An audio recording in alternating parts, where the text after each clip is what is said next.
Hello, and welcome to JMJ News. Tonight we are covering a giant tornado ripping through the state. According to the Vegeta scale, this tornado is ranked in EF5. Tornadoes are ranked by overall wind speed and destruction, and EF1 is the weakest, and EF5 is the strongest. We now go to Joey live at the scene. As you can see, I'm currently being pegged out by rain, giant hail, and debris.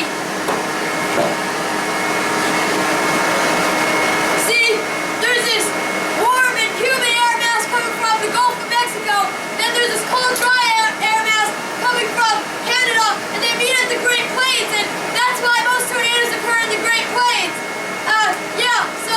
But tornadoes can usually occur anywhere, nearly anywhere in the United States, so on the bright side, it's pretty warm outside. It's about 80 to 90 degrees Fahrenheit. It's a perfect day to have a tea party outside and people aren't being blown away and smashed into metal objects. Well, that's breaking news and breaking houses. The team from JMJ News suggests never to be outside during a tornado and to be away from windows and be underground. But that sucks for Joey though. Don't think a tornado won't happen near you because they occur everywhere, even New Jersey. They are weak and short term, but they can still happen.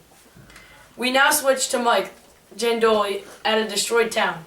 After the storm, it caused much destruction all over this area. This storm's winds got up to 200 miles an hour. Most winds only get up to 110 in a tornado. Sorry about that. But, however, they can get up to 300. Luckily, this tornado didn't bring along any other natural disasters that could have made more destruction. As you can see, there is no signs of life anywhere nearby. And that's a great thing. Who the heck is that? What in tarnation? Man, who are you? Get off my property, you snakeskin scallywag. You're moving. I'm sorry. Back to Joey in the studio. Well, good luck with that, Mike. This tornado reminds me of the Tri-State tornado, which duration is unknown, but it killed 695 people, injured thousands, and traveled 300 miles through Missouri, Illinois, and Indiana. And it traveled from southeast to northwest. Back to Joey Dunphey with an angry farmer. Hello, I am Joey Dunphey, and I recently just got back from the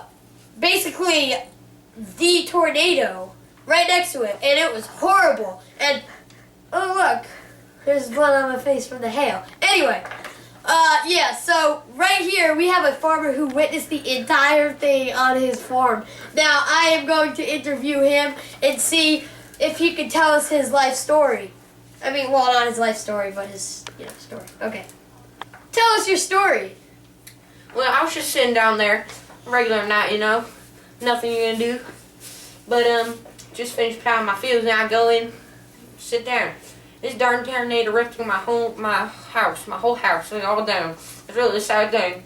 I was just sitting down by the window, just mind my own business. I feel a cool breeze. There's some clouds rolling in, crashing and rumbling, and I saw just these clouds, and I was just sipping my ice cold tea, and you know what? What you gonna do? But it just came in. The clouds kept rumbling in, and boy, it was scary. I started to get scared, and then it started forming this tornado, and it was crazy. It was bigger than the west side of Mississippi.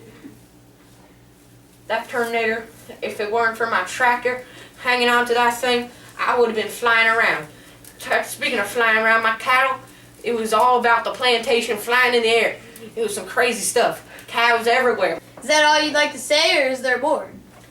Well, that's basically it. My story of that tornado, it was pretty scary. That tornado was scary. Like I said, I wouldn't be here right now if it weren't for that tractor that I held on, my Dear Betty tractor. You know what I'm saying?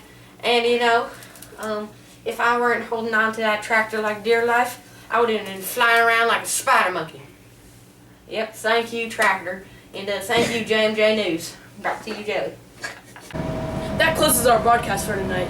Thanks for watching JMJ, your best news, America's favorite news.